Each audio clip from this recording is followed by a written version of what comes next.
to the SSL here at the Next Gen Arena. My name is Valdez. Joined with me is Moonglade. Hello.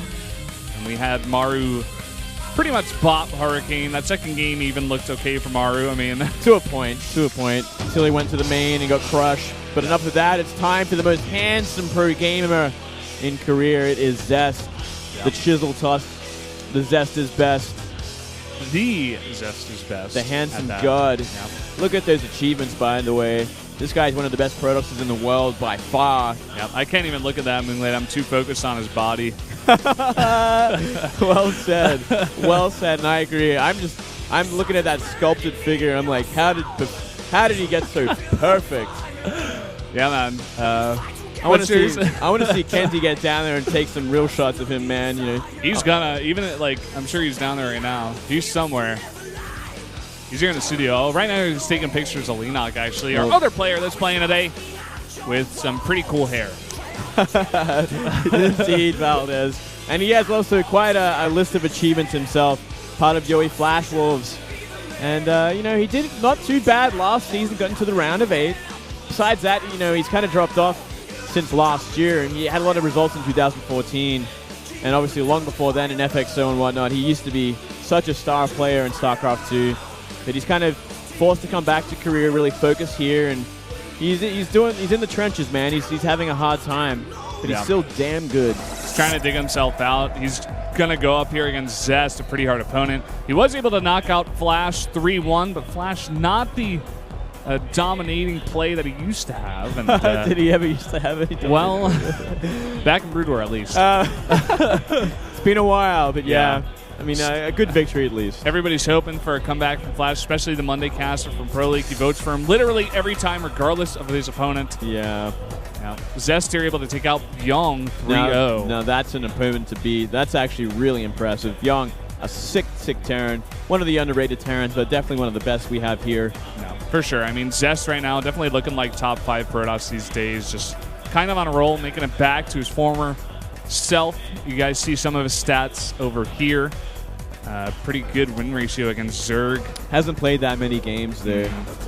So not much to take from this, but he is fantastic in the matchup. You can trust us on that. I mean, we won't lie to you guys. He is definitely favored to win this one, especially the way Zerg is looking these days, obviously with the Swarm Host nerf and whatnot. It's going to give Protoss a lot more opportunities to go for that Mass Blink Stalker with Sentry and whatnot. We do see a lot in the mid-game. Kind of interested to see what the maps are going to be and exactly how they ban them out. But first we're going to take a look at Leenock. Majority of his games are against Protoss, actually, and he's 12-2. That's actually amazing. And yeah, he was a god in this matchup at the start of this year. When he was winning all his games, he was repping his team in Pro League like no one else. And he was looking fantastic, but then he dropped off. Then he kind of disappeared. He lost to Myung-Shik in his last Pro League match. And yeah, he just hasn't been looking that good against Protoss these days. So I'm kind of nervous, especially with that recent patch. Yeah. Definitely would agree with you there. I really want to see where his head's at today, what kind of style he's going to go for, how aggressive exactly will he be going. Let's see the maps that have been banned out. Merry-Go-Round and Cactus Valley banned out for Zest, whereas Deadwing and Bonnie Research Station banned out for Leenock. We're going to go into Overgrowth, Expedition, Lost, and King Sejong Station. Pretty decent map. I like this map pool. Kind of the standards, but they're very good games potentially on these maps. 3 2-player maps at that. Overgrowth, start things off, everyone knows Overgrowth at this point. Probably the most standard map we have. Maybe actually hanged around for a little too long at this point, Valdez. I don't know. May see a bit of a cycling out of that guy eventually, even though it is such a great map. And I don't know, Overgrowth is pretty good, especially for Leenock. He loves to take that gold base. We could even see that on Expedition Lost. A style that he's made pretty popular over here for Zergs who want to put on some early aggression against Protoss. Yeah, that's actually a really good point and something I should have actually brought up. He loves his gold-based plays in this matchup. I'm sure we're going to see some of that. We might even see Zest try and counteract that with maybe an early Forge or maybe even a proxy. We'll have to see. Well, guys, let's jump into game number 1 here. It's going to be Zest versus Leenock on Overgrowth.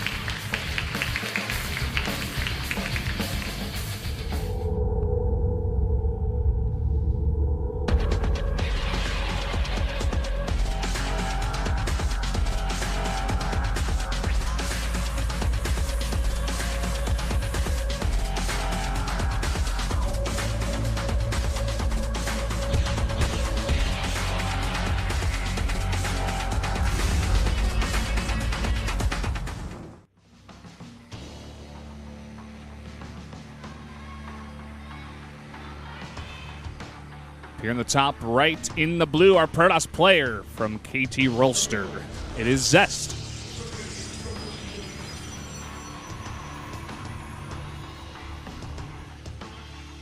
Ridiculously handsome. Well said. Down here in the bottom left, we do have Leenock. Uni Zerg in this group. Got quite the match.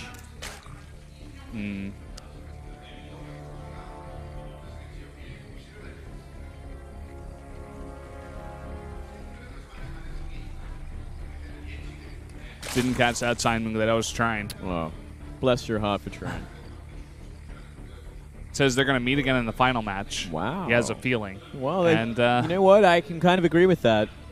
But here we go. Look at this already in a very early scout after a gateway, no less. So Zest, he's looking for that gold-based expansion, and Leenock's going to be taking it. So smart. I mean, well, let's see if he actually does go for it. Okay, it looks like he's going to check the main first. Okay. That's pretty good, you know, just to make sure that he isn't going for any super early pool. I would think that after he comes here and he goes to the main and sees no pool, he's going to know there's a hatch somewhere on the map. He knows it's Leenock. It's got to be at one of those golds. Yeah.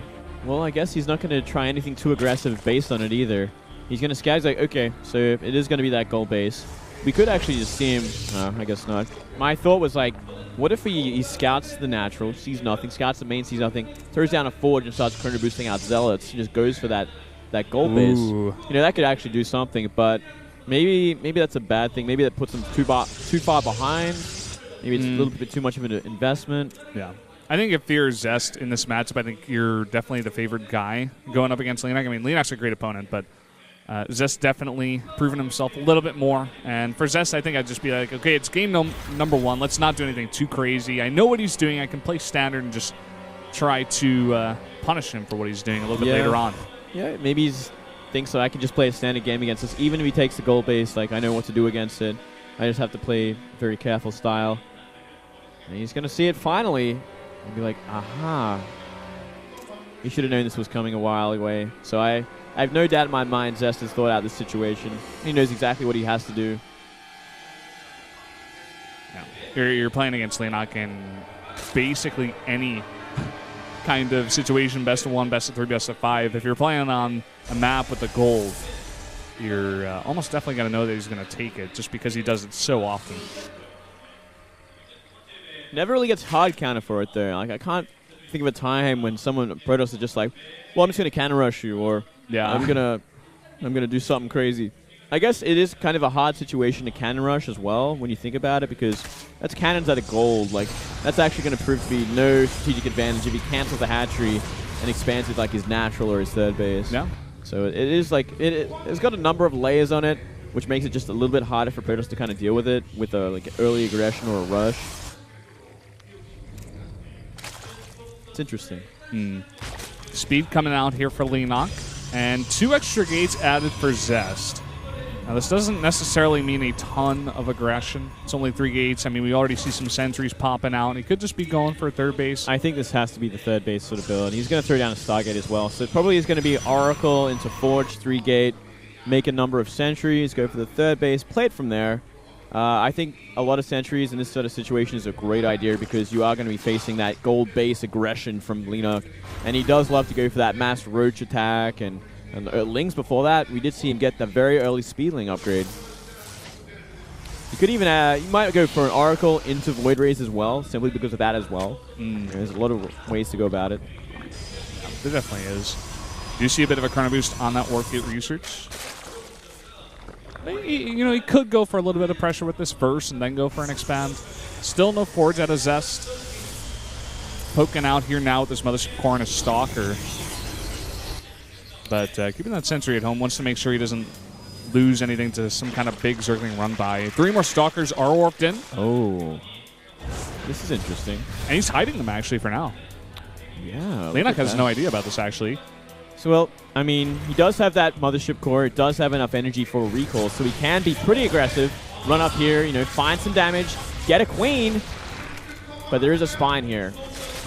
And the Roaches are going to pop out at the gold. That is really, really nicely done by Leenock. 6. And he probably will have to turn around from this. and run all the way home. Doesn't have to recall though, which is, I guess, a good thing. Yeah, there's that Void Ray you were talking about. Look at this. Oracle's going to come in. There's only one queen. Yeah, he can do all the damage he needs to here. If he wants to. If he's paying attention, he's going to get 1-2. And one queen is just not enough damage to punish this Oracle from coming in and taking down a ton of drones. Oh. Bit of a miss micro, though, there from Zest. He definitely could have gotten at least 2 more drones, I think. Yeah, and we're actually going to see an all-in from this. Look at this. 4 more gateways on the way. Oh, my God. Plus Void Rays. I love this style. This is such a good idea against someone like Leenock, especially when you already see there's so many roaches on the map. And he even denies the Overseer from getting that scout. Yeah, that was an important one. If Leenock actually sees these many gates, like he makes Spore Crawlers, he makes Spines, he just makes a ton of Queen and Roach, crushes it. Then he knows for sure. Leenock has kept his drone count pretty low from this. He is making a round of drones right now, though, and a Hydra Den. He's looking to push towards that third base. He wants to make sure that there is no third base, or if there were, maybe just put on some pressure. He's going to know for now, and a lot of his units are actually out of position. Yeah, well, this is going to be a pretty hefty counterattack as well. I don't know if it's actually going to force Zest back. Zest could probably kill this base and recall back and save that Nexus. Well, most of course out of position, and he's actually going to force a big recall. Wow. That's actually huge. That gives Leenock so much time. He's getting Burrow on the way. His +1 attack is 2/3 done, and he's making so many roaches behind this. If he gets enough queens, he can handle this, but he isn't making queens, which is a big problem. Only 1 Spore there, and it's in the mineral line. The 2 Void Rays are going to stay back home, and that would be more than enough to defend. Here comes the pressure out of Zest. 11 roaches are popping out, but they're not out just yet. And the 1 anti-air here, that 1 queen, once it's gone, this Void Ray rules the sky, rules the ground. Nice force fields here, but Leenock pushing over towards the left. He's going to try to fight straight up and come from the back with a bunch of roaches, but those Void Rays doing so much damage. Yeah, he's going to start microing these Stalkers back as well, but so much damage from these Void Rays, it might not even matter. He's just fighting straight up. I don't know about this. Yeah, a lot of sentries going down. Yeah. But again, like you said, there's just nothing to deal with those Void Rays for now. 6 Hydras are popping out, but they're not going to come out all at once. This could be a big problem. It depends how much time Leenock can buy without losing this hatchery. Kept it alive for now. He does have that sick economy still from that gold. Yeah. He keeps a decent amount of roaches alive, too. It's going to be important for the Stalkers on the ground. I actually don't even think this many Hydras will help out. If he keeps his Oracle alive and the Oracle does damage to these Hydras, he's going to clean it all up. That's 3 Void Rays. You need a lot of Hydras for that.